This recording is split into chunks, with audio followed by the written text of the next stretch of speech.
Hi, I'm Marie Mills, owner of Clear Solutions. This video is part of my series reviewing real SOPs to show you how to make them easier to read and easier for your team to use. Your business runs on processes. Your process documentation is generally referred to as your standard operating procedures, or SOPs. Written SOPs are key to running your business smoothly, but only if your team actually uses them. Your team will use your SOPs when they are easy to read. And they are easy to read when they include these 5 elements: a clearly defined scope, a document owner, clear roles and responsibilities, a clear step-by-step process, and a standardized layout that starts with a template. In this video, I'm focusing on what a clear step-by-step process looks like. I'm going to continue using the same example I used in my previous videos. I found this SOP on the web. It's from the Tennessee Department of Transportation Utilities Division, and it's about how to process invoices from a contracted utility. So what should your step-by-step process include? It should include a high-level summary, detailed steps, with the right level of detail appropriate to the skills and knowledge required to do the job. So to be clear, when I talk about appropriate, I'm making reasonable assumptions of what that person should already know. So if this SOP is written for the invoice processor, I'm going to assume they know what an invoice is and they already know the basics of the software used to enter the invoice for payment. But I won't assume they will know exactly what information from the invoice needs to be entered into the software or which information goes into which fields, because that is specific to the software and to the organization. And finally, the step-by-step process should always align with the scope of the SOP. Let's look at the process steps in this SOP. I'll talk about what's wrong with how the process is written and show you how to make it better. It turns out this SOP doesn't actually have a section where all of the process steps are clearly laid out. So here's an example of part of the process as listed in the responsibilities section. Steps are listed as bullets, not numbers, so the sequence is unclear. And even if you follow the order of the bullets from top to bottom, the sequence doesn't make sense because you are going to want to review the invoice before entering it to the software, not the other way around. Steps are included that are out of scope for this SOP. For example, the PO should be approved before the first invoice arrives, and that approval is not part of this process.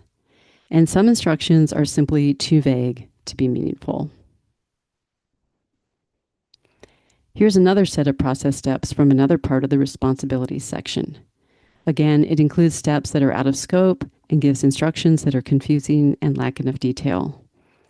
For example, bullet 3 says, approve invoice for processing in Edison. So does that mean that you approve the invoice in Edison or you approve it in Iris so it can be processed in Edison? And how do you approve it? There's simply not enough detail to be confident the user can perform the task successfully. Then we come to another section, pitfalls to avoid. So here they are trying to help the user avoid mistakes, and that's a very good thing.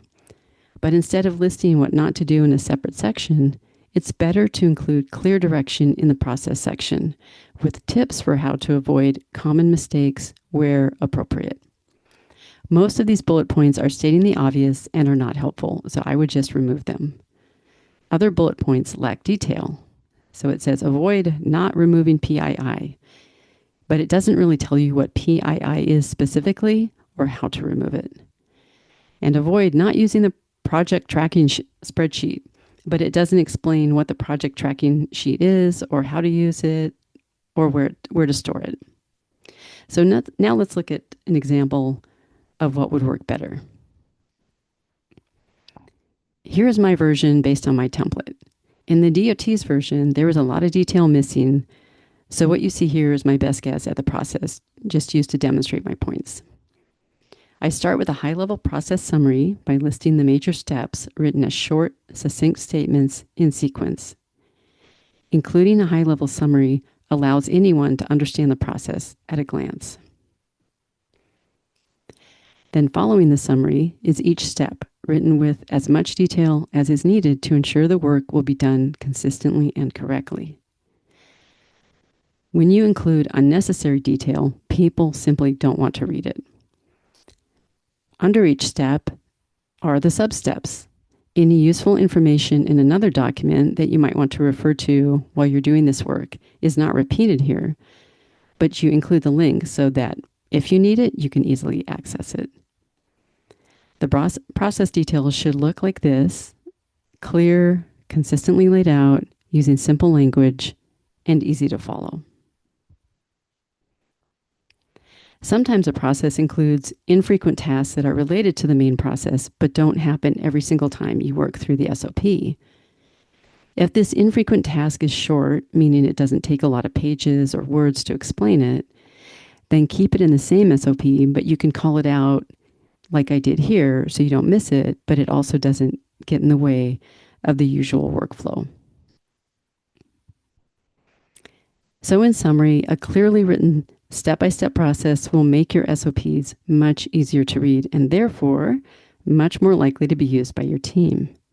Always start with a high-level summary and include only the detail appropriate for the skill level required of the person doing the work.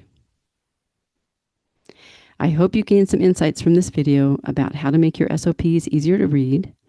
If you'd like help making sure your SOPs are easy to read and follow, please schedule a free consultation by following the links listed in the video description. I would love to talk with you.